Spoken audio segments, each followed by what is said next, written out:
দেখো বন্ধুরা, আজকে তেলাপিয়া মাছ এনেছে আর ছোট মাছ এনেছে।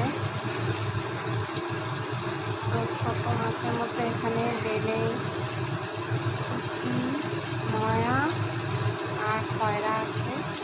আর তেলাপিয়া মাছ কিনতে দিয়েছি, দিয়ে এগুলো দিয়ে মাছের ঝাল রাঁধছি।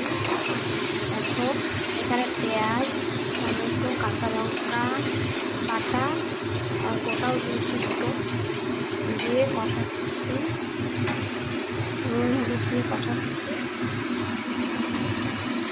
কষানো হয়ে গেলে আমি যে বেগুন ভেজে রেখেছি অল্প করে, বেগুনটা দিয়ে এই ছোটো মাছের ঝালটা করে দেব।